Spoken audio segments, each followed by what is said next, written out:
First, I'm going to give you guys a little information. So, hi everyone. Thank you for attending tonight's Sweet Treats presentation. My name is Nadia. I am a library associate with the Adult Programming Department at the Woodbridge Public Library. If you have any questions or concerns, feel free to direct them to me in the chat. I don't know what my name is listed right now. I don't think I updated that. Oh, I'm listed as WPL librarian. So feel free to send anything to me if you'd like.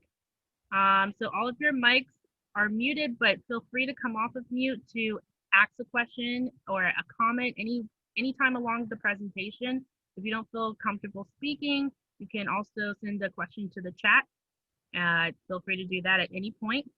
And if you enjoyed tonight's presentation, which you definitely will, please feel free to check our upcoming events on our Facebook, Instagram, Twitter, or website, which is woodbridgelibrary.org. And now to introduce our speaker, I'm happy to welcome back our speaker tonight, Hilary May, from the Museum of Early Trades and Crafts located in Madison, New Jersey. Please join me in welcoming Hilary. Thank you so much. I appreciate that. Happy to be back and to talk about something a little different. A couple months ago, we were talking about gardening and agriculture, a little bit different focus today, but happy to be back. So I'm going to just start by talking briefly about the museum. So I'm going to go ahead and share my screen. How many of you have been to visit the Museum of Early Trades and Crafts? Feel free to shout out, throw in the chat if anyone has been to visit. No one admitting to it, at least. All good. So if you are interested in visiting us, we are. This is our beautiful building here, located in downtown Madison. We have reopened sort of Tuesday to Friday walk-in, Saturday, Sunday by appointment only. Have not visited, so certainly, and I'll give you my email at the end of the program if you do have any follow-up questions, either about the program, about visiting, or anything like that. I'd be happy to answer those at a later point, but this is our beautiful museum building that if you were to drive past, you would probably think it's a church right on the corner there, but it was never a church. It was actually Madison's first public library. So built to look like a church, but to have sort of an inspiration, inspired to learn, inspired to read, but built by a man called D. Willis James in 1899 as a gift to the town of Madison. And this is what it looked like as a library. You can see in the very back there the book stacks.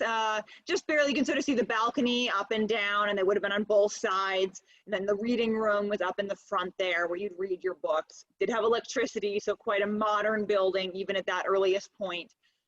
It was the library until the 1960s when it just became too small for this growing town, and the Madison Library moved to its current location.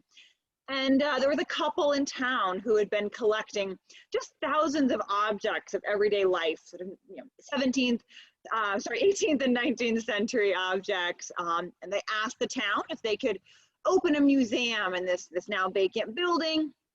And the town said yes. And that's how the Museum of Early Trades and Crafts was founded in 1969. So building's been here about 120 years. The museum, it's been here about 50.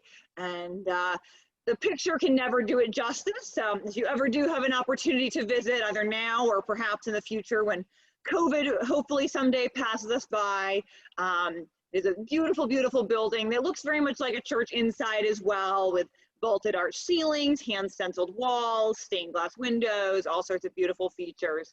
And this picture is looking back into what was that main reading room. It's now one of our exhibit spaces. It's where we change regularly to do changing exhibits. And Sweet Treats, the program we're doing here today, did sort of grow out of an exhibit we had a couple years ago. So this picture is looking into the gallery when that exhibit was installed. So you get a little bit of a sense, kind of the juxtaposition of this architecturally beautiful building and all of that with our objects and everyday life things. So sort of a neat juxtaposition there. Any questions or anything on the museum before we dive into our program itself? If anything occurs, certainly feel free to throw it in the chat as we go along, or like I said, you can email me later, but I just want to make sure that someone had a question about the museum before we kind of continue on here. So we are going to be talking about sweet treats and sort of looking at the delicious things that people would have eaten, primarily sort of 19th century New Jersey. Looking at this from a couple angles. Oh, and what are the visiting appointment hours? So yeah, so look at, well, let me just give the visiting hours for Emily here. So so our normal hours, Monday to Friday, we're, sorry, Tuesday to Friday. So let me just type this in the chat here. I'll go ahead and throw this into everybody here so you can all see that here. So we are Tuesday to Friday, that's 10 to 4, that's walk-in. And then Saturday and Sunday, we're, by appointment, I think the appointments are 10, 12, and 2 approximately, with perhaps some variation to that, depending on what's available, but roughly in that range, depending on, for the appointments can be a little more flexible. Thank you, Emily. Good question. So for the sweet treats, we're going to kind of look at it both from the raw ingredients, that some of them that we take very much for granted today if we bake things, but also the finished products, things that would have, some that are more familiar to us, some much more different from what we're used to. Also looking at recipes and how that have changed.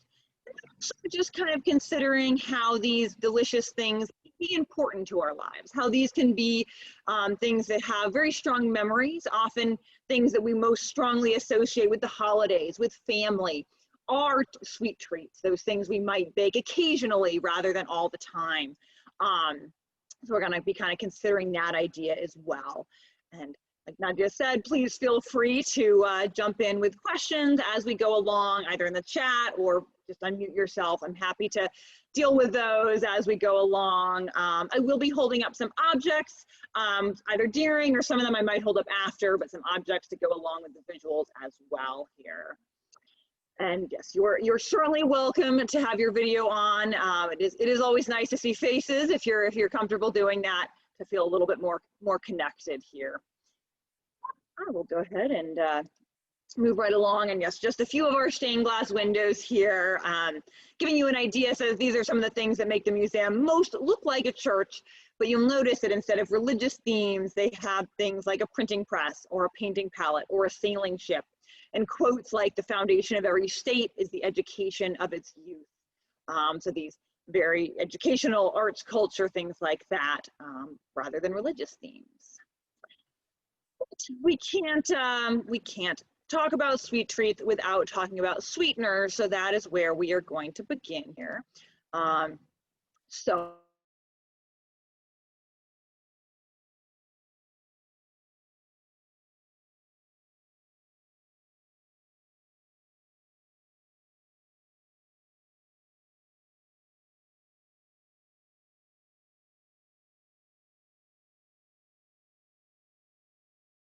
you were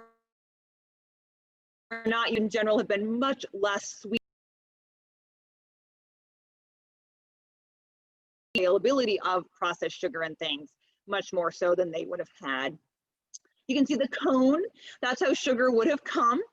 And then those sugar tongs at the bottom there would be used to snip off little pieces to either have in the cubes or to grind down further. But again, you're measuring out just the amount you need, really keeping track of how much sugar you're using. You can see molasses, and also another sweetener alternative here. So that's something also having to be imported, but tended to be a little less expensive. So it could be an alternative as a sweetener. We still use molasses some today, but it doesn't tend to be as commonly our sort of primary sweetener for things, the way it might have been in the 19th century. Now, also going to look then at some sweeteners that might be more available right here in New Jersey, both from a practicality sense.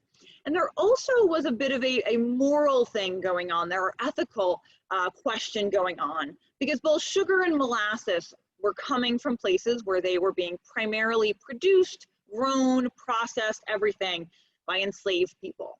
So there was some movement among abolitionists and people against slavery in the 19th century to sort of boycott or avoid sugar and molasses in order to not be supporting slave labor. So those New Jersey grown alternatives, just like today, where we might, not consume certain products because of where they come from, because of how they're produced, that was going on in the 19th century, and might be a reason, in addition to cost, why people would avoid sugar and molasses. So one option available right here in New Jersey is honey. You can see the beekeeper there. That's a modern day apiary, but that type of tray has been pretty much unchanged for about 150 years, at which point there was quite a big change. And if you were at the Garden State program, we did talk at length about honey and beekeeping and the changes in that, but just to briefly touch on it here, so prior to the 1850s, beekeepers would grow honey in what was called a skep, sort of a cone shape, a big cone shape that really mimics the natural shape of how bees make their hive. And they'd have sort of a basket shape, but really that same way that bees would make their hive. The problem being that you have to basically destroy the hive to get the honey out, get the honeycomb out. Not the most efficient way of raising bees. So eventually someone in the 1850s did develop these removable trays. Obviously made it hugely more efficient. You could now take it out, take out the honeycomb, not bother the bees, much more efficient.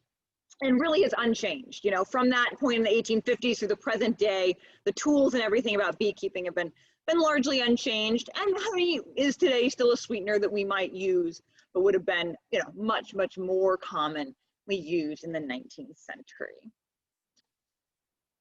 We also have maple sugar available here in New Jersey. This engraving here shows various steps in the process, from tapping the trees to boiling it down. So this is definitely a time-consuming process, and not one where you're ever going to get massive amounts. It has to be harvested at certain times of year. The temperatures have to be in a certain sort of range and all of that. You also don't get very much.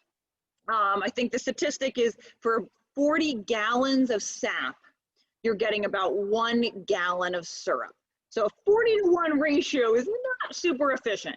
But we all love maple syrup and we all love maple sugar, so it's worth the effort for that. But this again would not have been a way that you were getting a huge amount of a sweetener, just another way to add a small sweetener there. Tapping maple trees was something that was going on long before the Europeans settled in the colonies, and the colonists learned it from the Native Americans, and something they adopted once they were here. Just to look at some of the tools that be involved in this, you can see the auger on the right-hand side. That would be used to drill the hole in the tree, and then the spout dripping out. And that drip is really indicative of how the sap comes out. If you've ever seen a tree be tapped, you know that it does not gush out. Your bucket is not filling up quickly and giving you lots and lots of sap right away. It drips very painfully, slowly out. So getting that 40 gallons to get your 1 gallon of syrup is going to take a long time, or a lot of trees, or both probably. If you do want to see it in action, the Great Swamp National Park in Chatham, so a little further for you guys, but they do every year tap their maple trees and do some really neat things showing how that works. Don't know what they'll be doing this year, but they do a great job of demonstrating that if you're ever interested in seeing how this works. All right, so those would have been our primary sweeteners. So kind of moving on to some other ingredients here, and do please feel free to jump in with questions if anyone has them at this point, or anything you wanted to add. We'll go ahead and look here at cocoa. Obviously the ingredient in chocolate, something we again have very, very readily available to us today. You can't turn around in a store without seeing chocolate. But this would not have been the case in the 19th century. Cocoa certainly has been around for thousands of years. The Mayans and others have been growing it and using it primarily for a drink, a chocolate drink, somewhat like our hot chocolate, but much richer, probably spiced, but that's how chocolate would have been consumed really up until the mid-19th century, something that the Europeans adopted from the Mayans and took to that being a treat to have a chocolate drink. Certainly not a cheap thing that you would have. And you can see the chocolate pot, the copper one. That might be the pot you would boil your chocolate in. The picture on the top left, you can see the sort of raw cocoa beans off of the tree, and then the nibs that come out of that you get ground down and then eventually boiled in a pot like that to eventually make your drink. A little bit maybe more like if you make sort of really good cocoa from sort of cocoa powder and milk and sort of that sort of a thing. Then you do get sort of various developments through the 19th century with regard to cocoa. The sort of canister on the bottom right, it's a little rusted, so it's a little hard to read, but the inscription there is C.J. Van Houten and Zoon, pure soluble cocoa. So in 1828, they patented this process for making cocoa powder. So a little more similar to how we would have hot chocolate and a little bit less time consuming and laborious than the previous way of making the chocolate drink. But we're still talking liquid chocolate, not anything other than that. Yeah, it does look like a quarter a bit. Yeah, for sure. And it does have that, it's the same material and same texture, a little bit bigger than a quarter. I know the pictures are terrible for this. It's hard to see scale, but it's probably about this big around, but absolutely, definitely has very much the look of a quarter for sure. So then finally in the mid-19th century, sort of 1850s, you finally get people figuring out how to press cocoa powder into bars. So that's when you get the first chocolate bars, still not really readily available or common. It's not until the 20th century that you really see chocolate bars take off, but you do start to get some chocolate in sort of that second half of the 19th century in the form more that we consider, you know, the standard form for chocolate.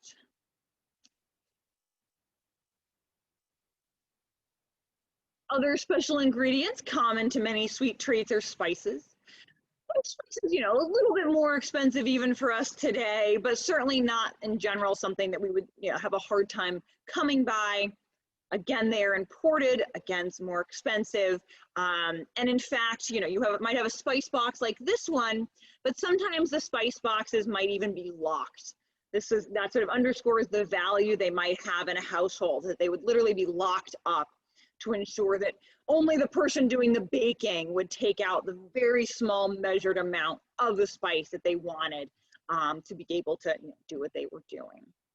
So used sparingly, used with caution and forethought, and often needing to be ground down, which we will see in a moment, that process, because not usually coming sort of ready ground, ready to go the way they usually do today. Brings us to some of our tools for preparing the ingredients. So continuing in that vein of preparing your spices, the mortar and pestle. We might still use that today, of course, but this would have been much more important in the 19th century because things didn't come ready ground. So yeah, those, you know, you get cinnamon, you would have had to grind your cinnamon and so on. That sugar even we saw would have to be ground. The cocoa nibs need to be ground. So lots and lots of things would need to be ground down. So this would be a very common tool in any kitchen at this time. The lard press is a little bit more of an unfamiliar object to us. Most people don't cook with lard today or bake with lard. And even if we do, we generally get the lard sort of, you know, already ready from the store. But in the 19th century, most people would have been getting the lard, you know, from the pigs on their farm. It's just the animal fat, the pig fat often. And the lard press would basically be squeezing the liquid out. It's very liquidy, so you can sort of see at the very top, there's almost like a strainer type thing. You basically squeeze the lard to get that liquid out, to get the sort of harder lard that you would want for your baking and your cooking and all of that. Obviously, none of our other sorts of oils and things that we have to use instead today. Butter paddle, another thing, just a important part of the butter making process for, you know, scooping out your butter from your butter churn, packing it in, all that sort of thing, just for handling your butter, that shape being very good for scooping the butter. Right. So continuing on to sort of, you know, moving closer toward our finished products, two things here that one, maybe a little more familiar, both of these. The scale here is very deceiving.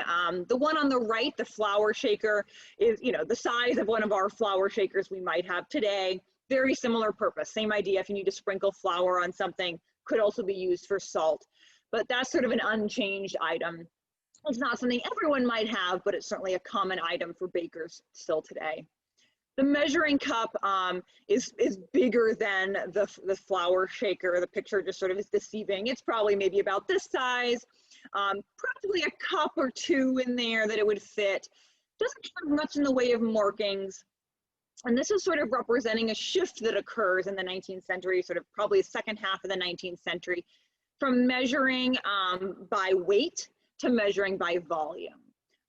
So in other parts of the world, even today, people measure by weight instead. The United States at some point switched over to measuring by volume. This measuring cup is sort of an early side of that. So I know my British grandmother, all of her measurements, all of her recipes were in weight.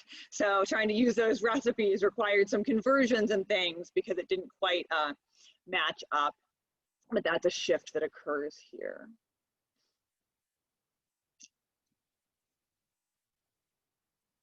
Other baking tools, the pie plate and trimmer, something that's pretty similar to ones we might use today, just for making that, you know, jagged edge of the pie crust. People use something not dissimilar today to make that. So that's a more similar tool. The broom whisk works exactly like a whisk today, but instead of metal or something like we might have now, it's literally made like a mini broom. Probably made from broom corn, just like other brooms, just very, very small to do your whisking. So some somewhat familiar tools there, but just, you know, part of that whole process of preparing and baking or any of those things we're doing. We can't talk about sweet treats in New Jersey without talking about apples. And many, many, many apple products were common and still are today in New Jersey. But one of them would have been apple butter, in part because it was a way of preserving the apples. Raw apples obviously don't last that long. So things like cider or apple butter were ways to kind of continue on with your crop and use them in a new way, even when the fresh apples wouldn't last. So apple butter is basically a type of preserve. You can see it on the left-hand side there, a modern day one. It would be made using an apple butter paddle, like the one you see on the right, over a big kettle that, you know, in the particularly early 19th century, you would put right into your hearth, right over your fire, to get lots of good, long, even heat. It basically needs to be stirred consistently and constantly for a really long time. So you can see how this tool would help you. So imagine the sort of handle part where those little metal ridges would sort of sit on the top of your kettle. That other part would go down in, and then it rotates. So when you turn the handle at the top, that bottom part turns. Notice how it's rounded at the bottom, so it would fit nicely along the bottom of that kettle. So really getting a nice even mix, right? All the way into those corners, all scraping along the bottom. So much easier to do this than trying to, you know, totally stir by hand with a spoon or something.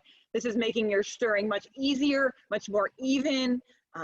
We joke sometimes that it's like a KitchenAid of the 19th century, which might be a little bit of a, you know, exaggeration, but it is certainly improving how people are doing things, sort of a better way of mixing than simply with a spoon, but sort of created specifically for this product, underscoring how common and popular it was.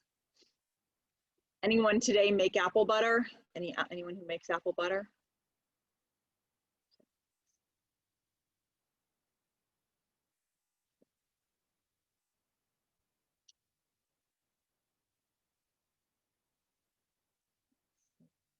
I think we might have some responses coming, but I'll keep, oh, apple crisp, but not apple butter. Thank you, Sandy. Yeah, for sure, for sure. Apple crisp is another delicious, delicious treat for sure. Wonderful. Oh, strawberry apple butter. Interesting, wonderful. Very cool, very cool. 8 pies. Oh my gosh, your trees, wow, oh, that's so cool. All apple trees, are all apple pies that you made? All 8 were apple pies? Oh, and 2 crisps, yes. Wow, your trees did well. There must have been something about our weird weather this year that was great for apples. That's so funny. Not great for anything else, but great for apples. That's wonderful.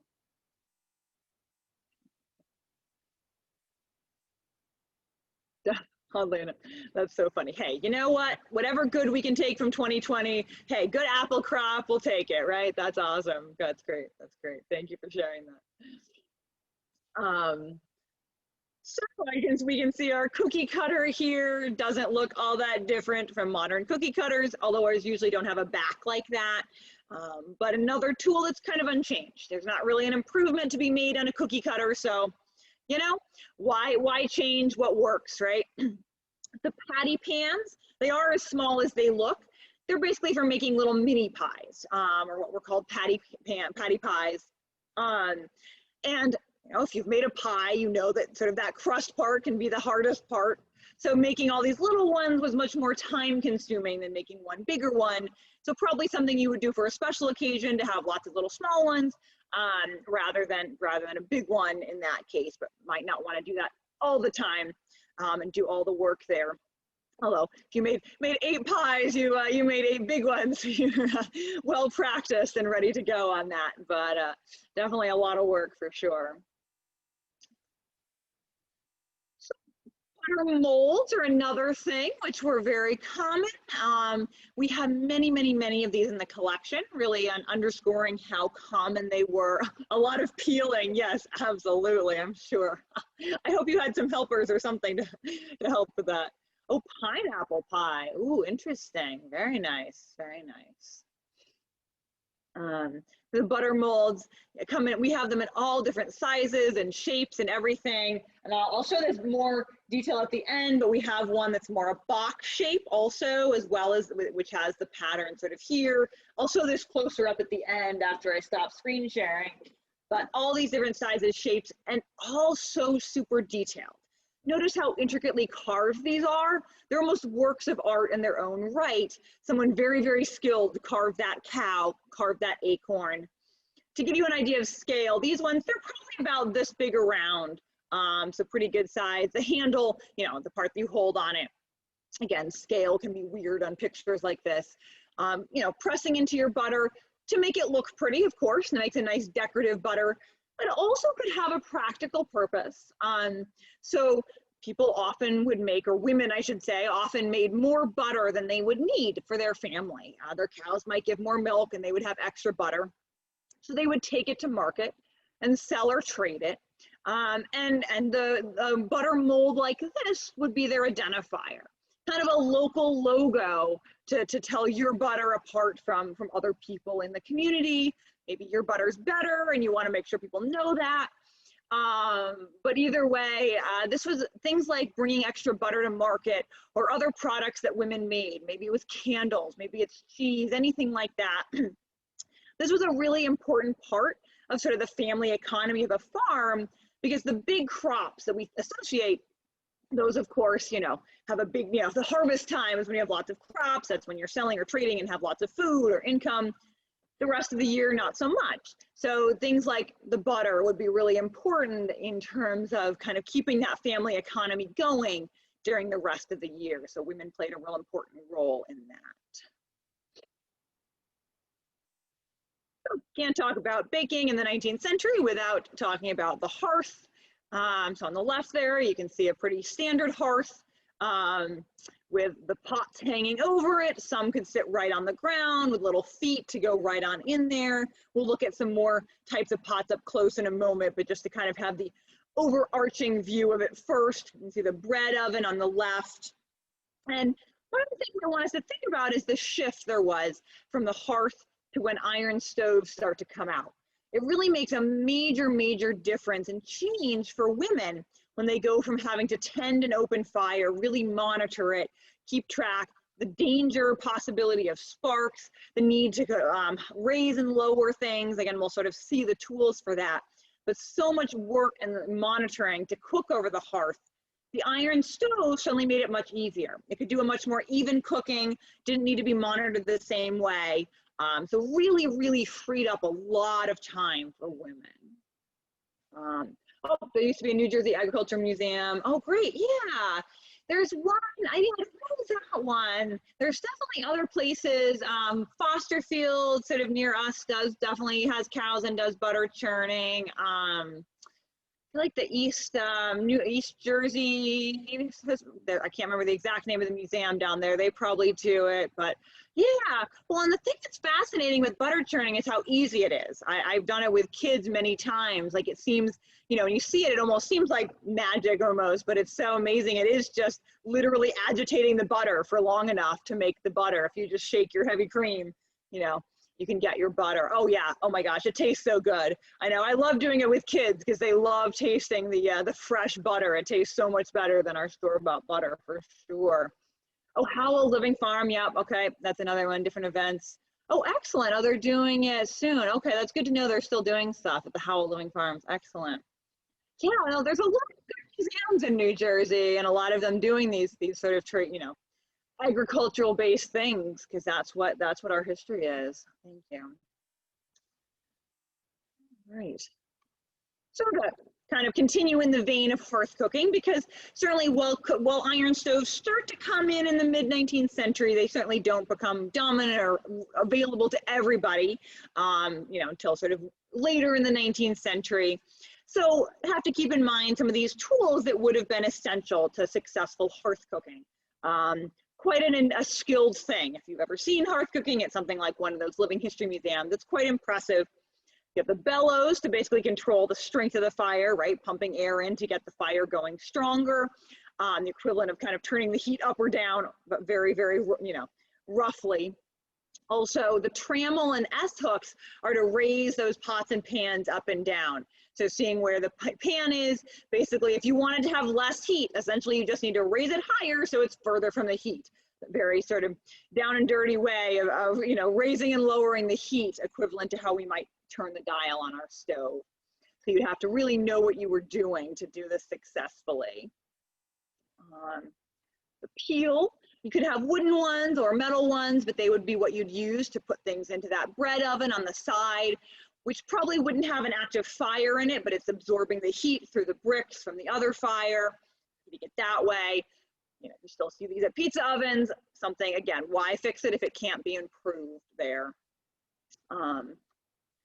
Some other baking dishes, more in the sort of creating the batter and things, but you can see just the batter bowl there. I love this one because of the little spout that it has to pour it. Very nice and sort of user-friendly. And then the fluted cake mold. You know, we might call this more for a bundt cake, but it would be used for various types of cakes and things. Could have been used to make a pound cake. So called because you would be using a pound each of butter, sugar, eggs, and flour. Not something you're going to do on an everyday basis, quite expensive ingredients, but that is what your pound cake originally got its name for. People might instead make gingerbread cakes, which use molasses. We sort of talked about that before. Be a little bit cheaper cake to make on a more regular basis, but could be in this fluted cake mold shape or other shapes as well. So, you know, back to some dishes for that hearth. You might have a waffle iron. It's a little hard to see, I know, in this picture, but you know, just like our modern day waffle irons that are electric, you know, you pour your batter in, it's got the pattern, you close it, but you're just literally sticking it straight in the hearth, you know, rather than turning on the fire. The griddle is another one that would hang over the fire. The challenge there, I think, is to make sure it balances correctly, or else your, you know, pancakes or whatever you're doing are going to just flip right on in. What were called slapjacks were very common, using buckwheat grown in New Jersey, so they were often eaten for breakfast. So the griddle sort of used for a very common everyday item. The waffle iron, probably not, because waffles using, you know, more expensive ingredients, probably more of a specialty thing. But both sort of among those dishes you might, or the tools, pots, pans you might have in your kitchen. Few more, just a standard Dutch oven that would go right on into the hearth. And it might even be literally buried with hot coals, something we might do today with a Dutch oven to get that nice, slow, even cook. people when they're camping might do this, but that was a way to not have to monitor it so much, but to be able to kind of just let it go for a long time in that fire. Plate warmer, just like our plate warmers today, a way of heating up, kind of hook right in there, a way of heating up. Heating your plates before you ate off them, particularly nice in the winter time. The time when you wouldn't mind having the hearth going when it's 90 degrees out, not such a nice thing, of course. Just like today, copper pots were more expensive because they were more highly valued. They give a really nice even cooking. The one on the top left is sort of tarnished, but it would have been just as shiny, sort of in and out. Sort of a standard copper pot. The one on the bottom, a more specialized tool, a chestnut roaster. So when you hear the song Chestnuts Roasting on an Open Fire, this is the tool that that song is thinking of, right? You literally stick it into your open fire and roast your chestnuts that way. You can see this one has a pretty intricate design in it, carved in there. So a beautiful piece as well as being functional, but for a nice special wintertime treat, this might be an important, you know, family gathered around the fire and all of that.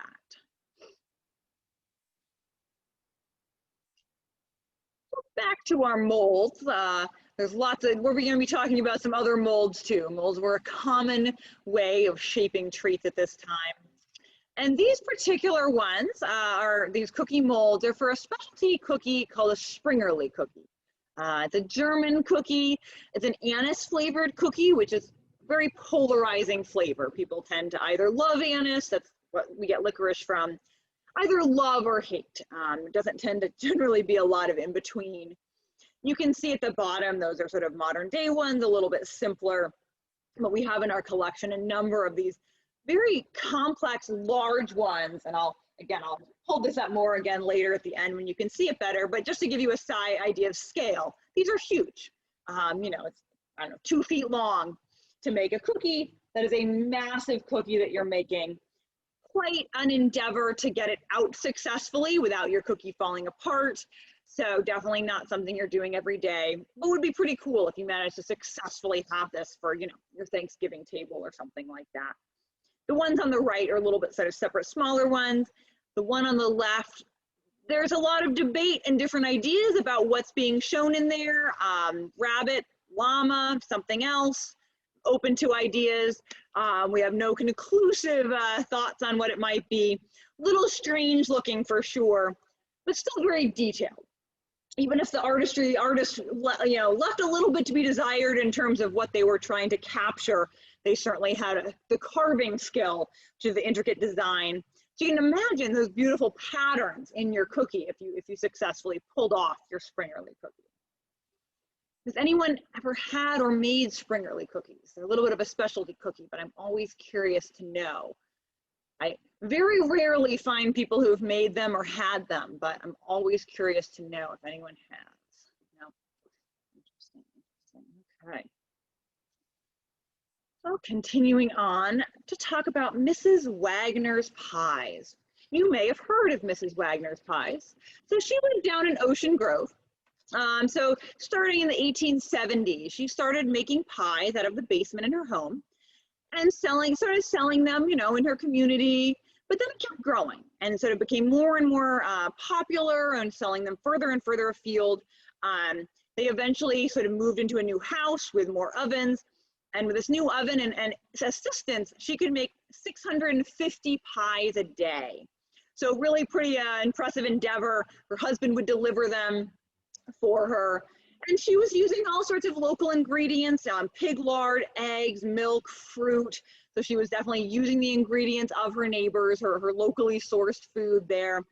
And eventually they start being delivered, you know, all around the state. You have Manhattan, and even further around the whole country eventually.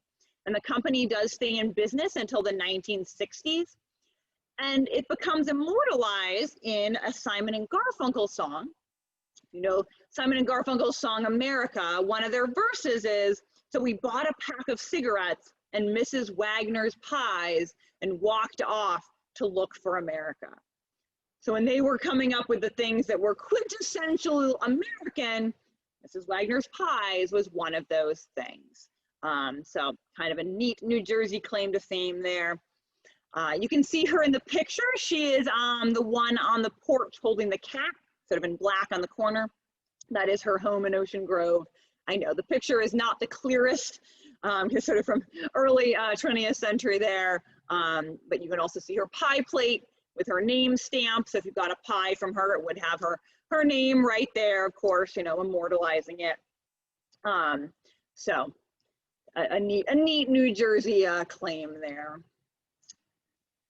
So let's talk now a little bit about recipes, something that has changed, but of course, we all use recipes for whatever we might be making. So this is a recipe from the early 19th century. I'll show you the transcription in a minute so you can see it, but I want to look at the original to just get a sense for what it looked like. It's very much part of a letter. Someone was writing a letter to a friend and they included a recipe, and it's very just narrative, stream of consciousness. And one of the reasons I want us to look at the original, first of all, is to see kind of the drips on there. We don't know for sure where those came from, but I kind of like to imagine that those are drips that happened while someone used this recipe in the kitchen, right? It's so easy to drip on your recipes when you're cooking. I like to imagine that that's what happened here.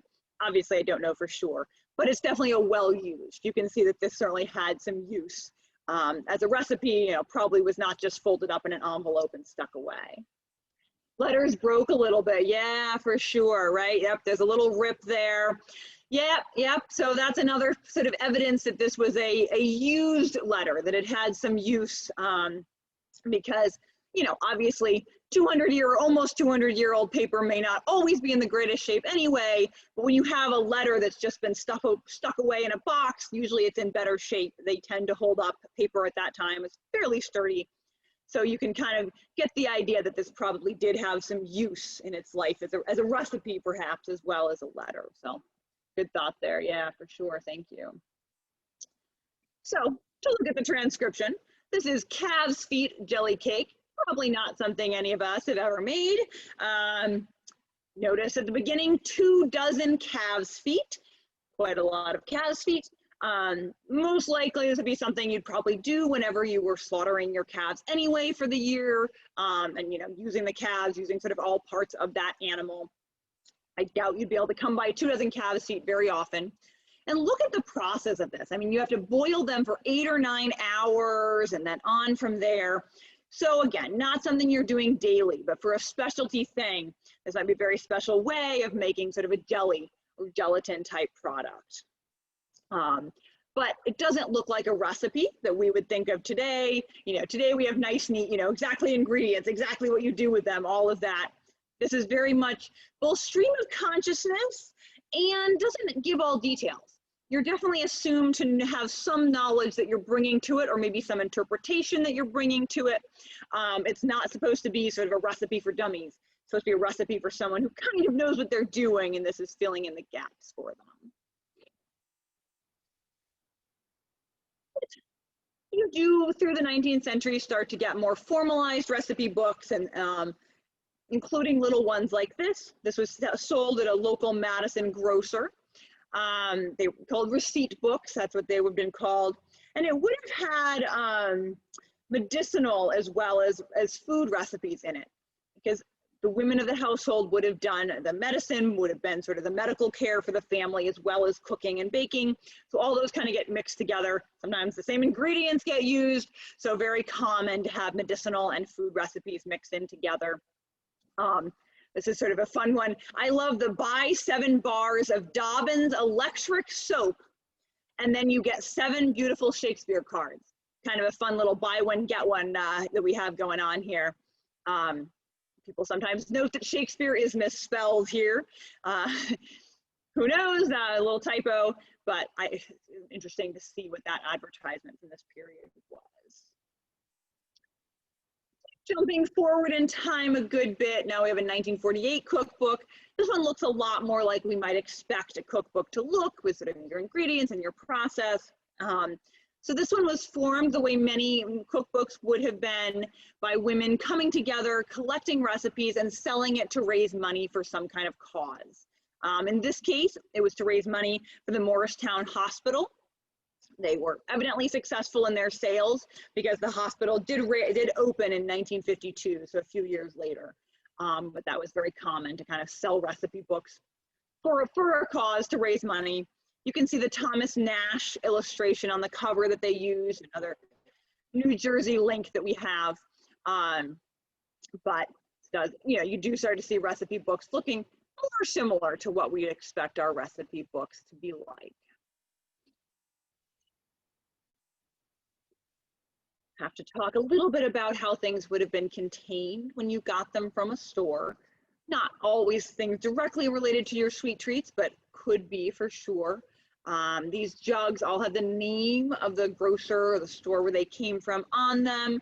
One of them is from the same grocer that recipe book was from. Very similar to our modern packaging, right? But almost more permanent because we tend to usually throw away our packaging. This one gives you packaging, advertising the store that sort of remains with you forever to use however you want.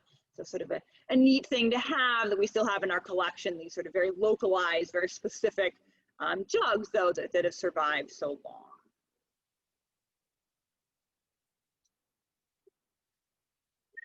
Kind of mold to look at is our melon mold here. So this would have been used to make sort of a cold jelly. So you would have made that and then put the lid over it to shape it so that when you have this dessert on your table, you lift it off and have a really fancy shape to it. This one's sort of shaped like a melon or a cantaloupe, and it really is the size of one. So this would really be like having kind of a cantaloupe on your table, big reveal, and you've got this beautiful, dessert to serve to your family. Certainly a nice thing to think about. Maybe it's a family tradition that people do every year to have something like this. You can certainly see how that might play into that there. And these come in all sorts of different shapes and sizes. This is just one of many that would have been used for these sort of cold jelly desserts, which among other things would have been an important way of preserving fruits. Of course, they just don't have lots of good preservatives, so jellies and jams and all those sorts of things would have been real important for preserving, for preservative purposes. So our last type of mold that we're going to look at, ice cream molds. Probably not something we ever see today, but these were used at Days Ice Cream when it was down in Ocean Grove. So if you got your ice cream, you might get it served in the shape of a leaf or a ship or something else. They have many, many, many of these. So sort of a single serving of that. I imagine in the summertime, probably not always the most efficient. Might probably just become soup pretty quick. But these are some ice cream molds that were used. And in fact, the Days Ice Cream, they didn't start in Ocean Grove. They actually started in Morristown. So 1862, these two brothers, Wilbur Fisk Day and Pennington Mulford Day. They opened their shop. It was W.F. Day and Brother, caterers, confectioners, and ice cream dealers. So they were doing all sorts of things, not just ice cream. Probably at that time, an ice cream shop could not support itself on its own. Of course, you don't have refrigeration, so it's probably something where they were doing a variety of things to survive. And that one is no longer there, but they did move down to Ocean Grove, and their Ocean Grove store is still there. So if you're ever in Ocean Grove, or maybe you have been there, Days Ice Cream is still a fixture, still there. It's I think it's thought to be the oldest continually operating business in the town. So they're definitely have been around for a long time. Continuing to think about our Days Ice Cream here.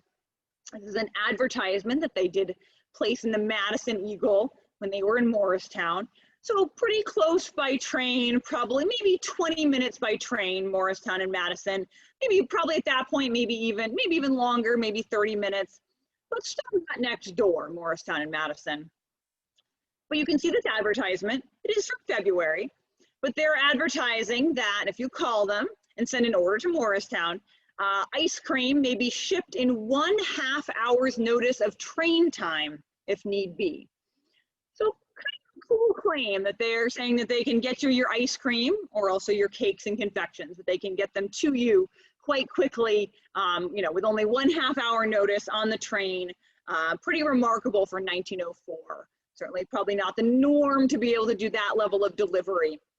Probably also not as helpful in the summertime months, but something they could pull off in February in those cooler months there. And another interesting tidbit about Days Ice Cream when they were in Morristown, though they had at one point an apprentice by the name of Milton F. Hershey, who I think you have probably all heard of. So obviously he went on to become very, very famous and well-known, founding Hershey Chocolate Company and other things.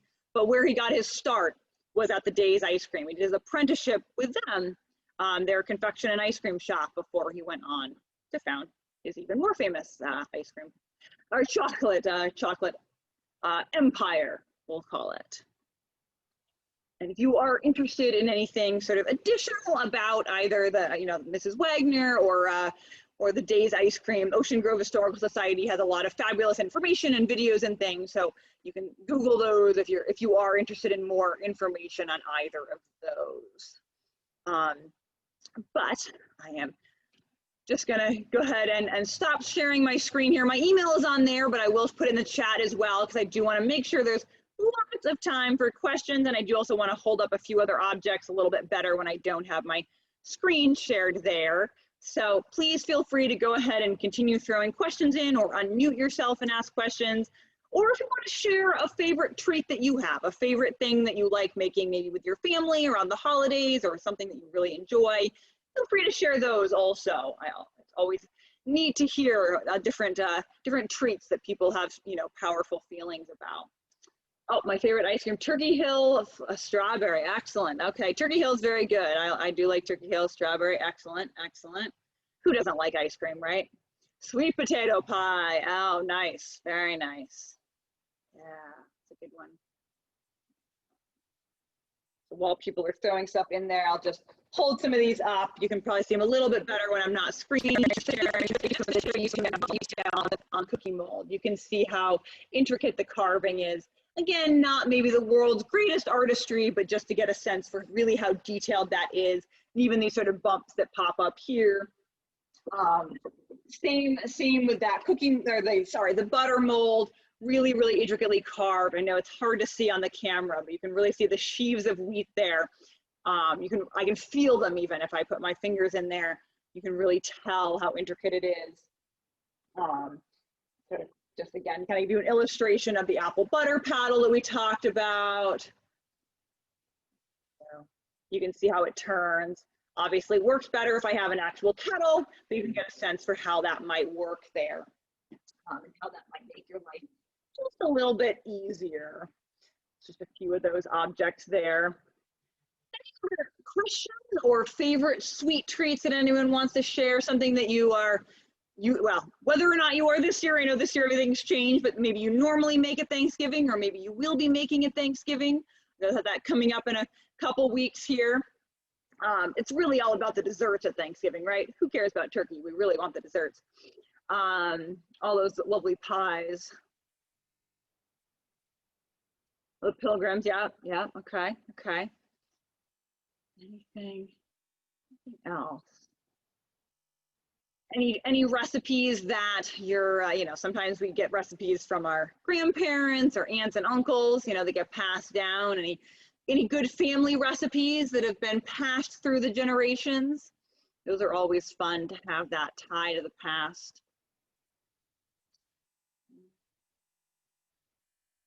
Tried to make Italian rainbow cookies. Ooh, okay. Almond paste, okay. Yeah, those are really tricky, aren't they? Okay. So you've mastered the pies, moving on to the rainbow cookies. Ooh, maple sugar candy. Maple sugar candy. And we talked about that ratio from sap to syrup.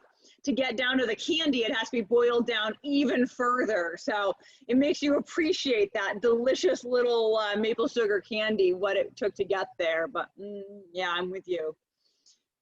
German butter cookies with brandy. Oh, that sounds really good, Sandy. I'm hungry. Yes, indeed. Can't go wrong with brandy, right? Can't go wrong. German butter cookies. Yeah, that sounds really, really good.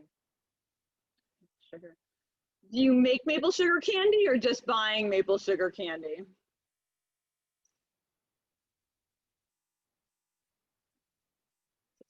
Just buying maple syrup candy. Okay. Okay.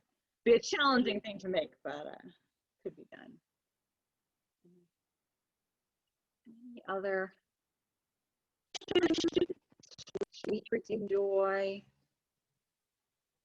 We definitely have a much more ready availability of all these things today. You know, I think if all of us got dropped in, well, some of us have more sweet tooths than others, but I know if I got dropped in the 19th century, I think that it would be a shock, among other things.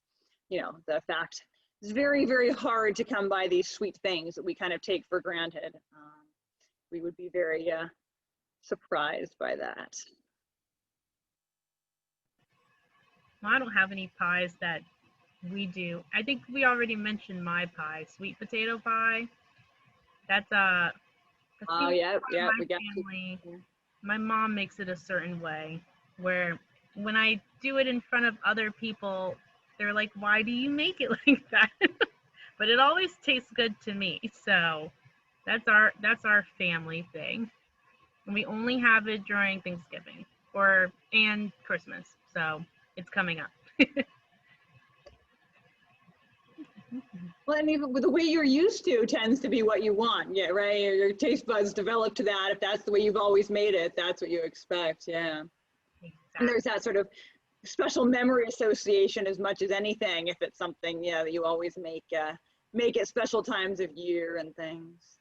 Oh yes, and for promoting this this event, I made so if anybody's interested, if you come to the main library, if you go to the second floor, there's a book display with a bunch of recipe books on how to make cookies and treats and cakes. I think there's one that's called The History of Desserts. So if anyone's interested, it's all up there and ready to be checked out. Give us all some inspiration. Now that we know where all these sweets came from, you know, starting from like doing all of the different intricacies to just going to the store and purchasing them. So definitely feel free to grab any of those. But I see we just got a question about a parade. So Thanksgiving, Lincoln is the one who declares Thanksgiving a holiday. So I don't believe there were any parades for Thanksgiving at that point. But yeah, Thanksgiving is a relatively new holiday. Certainly not necessarily going back to its sort of that first Thanksgiving that we talk about. It took a long time before it became an actual holiday. But good question. There's parades for other things, but I don't think they had a Thanksgiving parade. I wonder what they're going to do this year. I don't know. Does anyone know what they're doing for the Macy's Day Parade? I have no clue. I know I saw Doesn't something seem about COVID Santa, friendly. but I have no clue what they're gonna do with that. But I do want to thank you, Hilary, for coming out again to the library and giving us the history of some of our favorite desserts. And I want to let everybody know that Hilary will be coming back again on December 14th. We're going to be doing the history of Christmas carols. So if you're interested in learning, where Silent Night came from or Deck the Halls, she'll be giving us some insight into that. So feel free. I think registration is open. So if you check our calendars, you can sign up right now if you like. So definitely come back for us. I believe it's going to be a Monday next time, though. Right. Oh, they're into a virtual parade. Ah, good to know. Thank you. Thank you. Good to have that. And I just threw my email in there. I'm sorry, I forgot to do that before, but if you do have any follow-up questions, please feel free to reach out or anything. But yeah. All right. Lots of thank you. You're welcome, Tina. Thank you. Thank you everyone for coming. It's lovely to join you all again.